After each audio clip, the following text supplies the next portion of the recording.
Hello everyone, welcome back with the new video. चलिए आज हम बात करते हैं आईपीसी में वो बहुत सारे ऑफेंस दिए गए हैं, कुछ ज़्यादा सीरियस नेचर के, कुछ कम सीरियस नेचर के, और इन ऑफेंसेस को भी इनके नेचर बेस्ड इनको कुछ कैटेगराइज्ड में बांट दिया गया है। जैसे कि अगर मैं बोलूँ मर्डर, सेडिएशन या फिर रॉबरी, तो ये सभी बहुत ही सीरियस नेचर के और ग्रेव नेचर के ऑफेंसेस हैं। तो ये जिन कैटेगरीज में फॉल करेंगे वो है cognizable, non bailable, non compoundable offences. तो वहीं अगर मैं कहूँ कि कम सीरियस ऑफेंसेस की बात करूँ, जैसे कि एडल्ट्री या फिर डिफॉर्मेशन, तो ये जिन कैटेगरीज में फॉल करेंगे वो हैं नॉन कॉग्निजेबल, बेलेबल और कंपाउंडेबल। तो इन कैटेगरीज में बढ़ने से पहले हमारा शेड्यूल 1 ऑफ सीआरपीसी के बारे में कुछ चीज़ों को जानना ज़रूरी है। तो सीआरपीसी में दिए गए शेड्यूल 1 में ये हर एक ऑफेंस को किस कैटेगरी में डालना चाहिए इसके बारे में बताता है कि आईपीसी में दिए गए कौन से ऑफेंस या फिर किसी और कोर्ट में दिए गए कौन से ऑफेंस किस कैटेगरी में फॉल करेंगे, जैसे कि कॉग्निजेबल और नॉन कॉग्निजेबल, बेलेबल या नॉन बेलेबल, या फिर कंपाउंडेबल या नॉन कंपाउंडेबल। तो चलिए शुरू करते हैं, बात करते हैं कॉग्निजेबल और नॉन कॉग्निजेबल ऑफेंस के डिफरेंस की।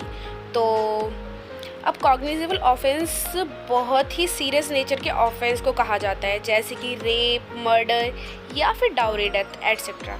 वहीं जो नॉन कॉग्निजेबल ऑफेंस जो होते हैं वो कम सीरियस नेचर के ऑफेंस को बोला जाता है, जैसे कि सिंपल हर्ट, असॉल्ट या फिर डिफॉर्मेशन जैसे ऑफेंसेस। अब कॉग्निजेबल ऑफेंस सीआरपीसी के सेक्शन 2 क्लॉज C डिफाइंड है। वहीं नॉन कॉग्निजेबल ऑफेंस सीआरपीसी के सेक्शन 2L में डिफाइन है।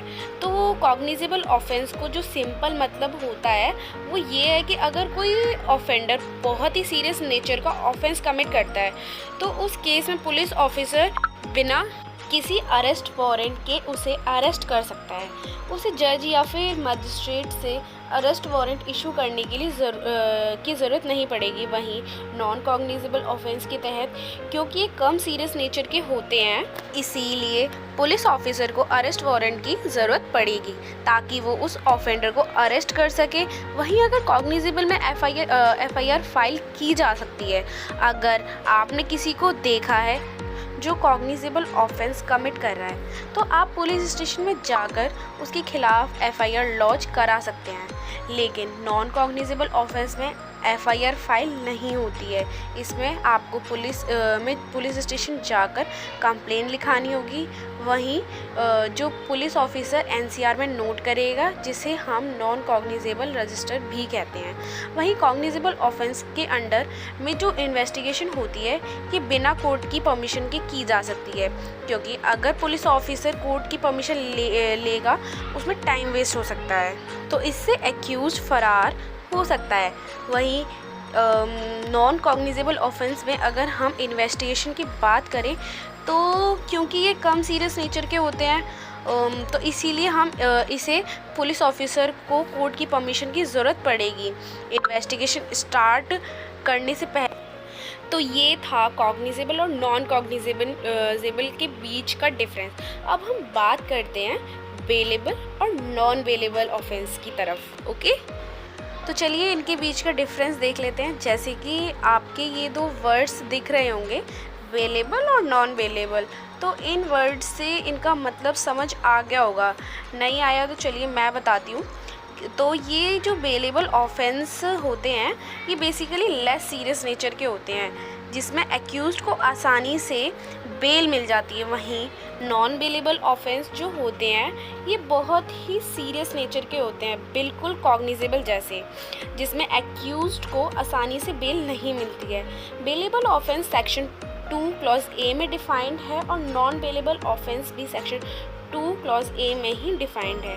नेक्स्ट कि बेलेबल ऑफेंस की जो बेलेबल ऑफेंस में जो एक्यूज्ड को बेल दी जाती है वो as a matter of right दी जाती है, यानी कि जो एक्यूज है वो हक से बेल मांग सकता है, क्योंकि ये जो बेलेबल ऑफेंस हैं वहीं नॉन बेलेबल ऑफेंस में एक्यूज को हक से बेल नहीं मांग सकता। और इसका रीज़न ये है कि क्योंकि ये नॉन बेलेबल ऑफेंस हैं, इसलिए कोर्ट के ऊपर है कि कोर्ट उस एक्यूज को बेल देना चाहता है या फिर नहीं देना चाहता है।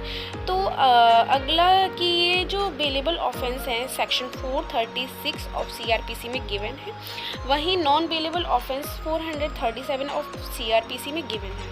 अब आपको ये समझ आ गया होगा कि जो नॉन बेलेबल ऑफेंस में एक्यूज को ईज़िली बेल नहीं मिलती है, लेकिन फिर भी कुछ ऐसे कंडीशंस होते हैं जिनमें कोर्ट नॉन बेलेबल ऑफेंस में भी एक्यूज को बेल दे सकता है। तो कुछ ऐसी ही कंडीशंस इस सेक्शन 437 में दिया गया। अब जैसे कि कोई एक्यूज है जिसने एक ऐसा ऑफेंस किया है जिसकी पनिशमेंट डेथ पेनल्टी और लाइफ इम्प्रिजमेंट होती है। फॉर एग्ज़ाम्पल, अगर कोई एक्यूज अपने किसी ग्रुप को भड़काता है कि आप गवर्नमेंट ऑफ इंडिया के ख़िलाफ़ कोई वॉर इनिशिएट कर दो, इसमें वो सेक्शन 121 ऑफ IPC जो वेजिंग वॉर अगेंस्ट गवर्नमेंट की बात करता है, इसके तहत वो लाइबल होंगे, जिसकी पनिशमेंट डेथ पेनल्टी और लाइफ इम्प्रिजमेंट हो सकती है। तो ऐसे केस में कोर्ट यूजुअली बेल ग्रांट नहीं करता है। आई होप, मुझे लग रहा है कि आप लोग समझ पा रहे होंगे कि जो नॉन बेलेबल ऑफेंस में नहीं कर सकते हैं, वो एक्यूज अगर 16 साल से नीचे है तो शायद कोर्ट बेल ग्रांट कर देगी। तो इस वजह से जो केसेस हो सकते हैं जिसमें कोर्ट आपने डिस्क्रिशन या एक्यूज्ड को जो बेल देगा या फिर नहीं देगा। तो अगला, अगर मैं बेलेबल ऑफेंस की बात करूं तो इसमें क्योंकि बहुत ही कम सीरियस नेचर के ऑफेंसेस आने होते हैं, इसके एग्जाम्पल हो सकते हैं एडल्ट्री, ब्राइबरी या फिर डेथ बाय नेग्लिजेंट और रैश एक्ट।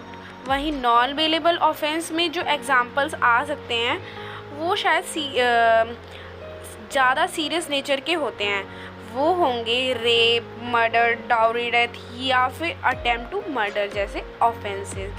तो ये डिफरेंस बेलेबल और नॉन बेलेबल ऑफेंस के बीच का है। अब आगे बढ़ते हैं, हम कंपाउंडेबल और नॉन कंपाउंडेबल के बारे में जान लेते हैं। चलिए, अब हमने 4 तो हम लोगों ने देख लिए, जो भी दो डिफरेंस देख चुके हैं। अब हम तीसरा डिफरेंस देख रहे हैं कंपाउंडेबल और नॉन कंपाउंडेबल ऑफेंस के बीच का।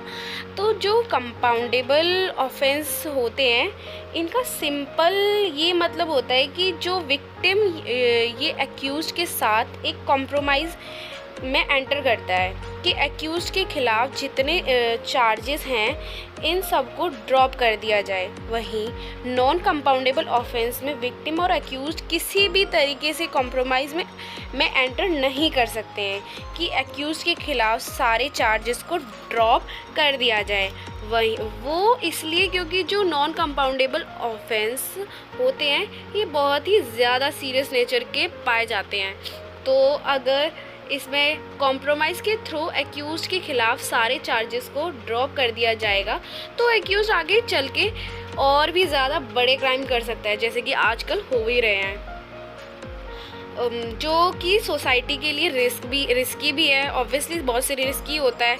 इस वजह से ये नॉन कंपाउंडेबल ऑफेंसेस में कोर्ट के पास भी परमिशन नहीं है कि वो विक्टिम और एक्यूज को कॉम्प्रोमाइज़ में आने दें। वहीं अगला कंपाउंडेबल ऑफेंस CRPC के सेक्शन 320 में स्टेटेड है, और जितने भी ऑफेंस इस सेक्शन में दिए गए हैं इसके अलावा सारे ऑफेंस ये नॉन कंपाउंडेबल में आ जाएंगे। अगला कंपाउंडेबल ऑफेंस में कॉम्प्रोमाइज़ में आने के लिए विक्टिम और एक्यूज्ड को कुछ केसेस में कोर्ट की परमिशन की ज़रूरत पड़ती है और कुछ केसेस में कोर्ट की परमिशन की ज़रूरत नहीं पड़ती है। तो जिन केसेस में विक्टिम और एक्यूज्ड को कोर्ट की परमिशन की ज़रूरत पड़ती है तो वो हो सकता है theft, voluntary causing grievous hurt, जैसे ऑफेंसेस में। और वहीं कुछ केसेस में जहाँ पर कोर्ट की परमिशन की ज़रूरत नहीं पड़ती है, उनमें कुछ ऑफेंसेस हो सकते हैं डिफॉमेशन या फिर क्रिमिनल ट्रेसपास जैसे ऑफेंसेस। अगर मैं नॉन कंपाउंडेबल ऑफेंस की बात करूं, तो जैसे कि मैंने कहा था कि नॉन कंपाउंडेबल ऑफेंसेस बहुत ही सीरियस नेचर के ऑफेंसेस से डील करता है, जहां कॉम्प्रोमाइज़ किसी भी कीमत पर नहीं हो सकता है। तो इस केस में जितने भी ऑफेंसेस आएंगे वो बहुत ही सीरियस नेचर के होंगे, जैसे कि किडनैपिंग, मर्डर या फिर रेप जैसे ऑफेंसेस। तो कंपाउंडेबल ऑफेंस में थोड़े सीरियस और कम सीरियस आ सकते हैं, लेकिन जो बहुत ही ज़्यादा सीरियस के नेचर के ऑफेंसेस होंगे वो होंगे नॉन कंपाउंडेबल ऑफेंस की कैटेगरी में फॉल करेंगे। अगर आपको किसी जो चीज़ ना समझ में आ रही हो, प्लीज़ कमेंट बॉक्स में मैसेज डाल दीजिएगा। और I hope you are understanding. और मुझे पता है मैंने बहुत दिन में वीडियो बनाई है, सॉरी फॉर दैट। अब टाइम टू टाइम वीडियो आएंगी। Thank you so much guys, please like करना ना भूलें। और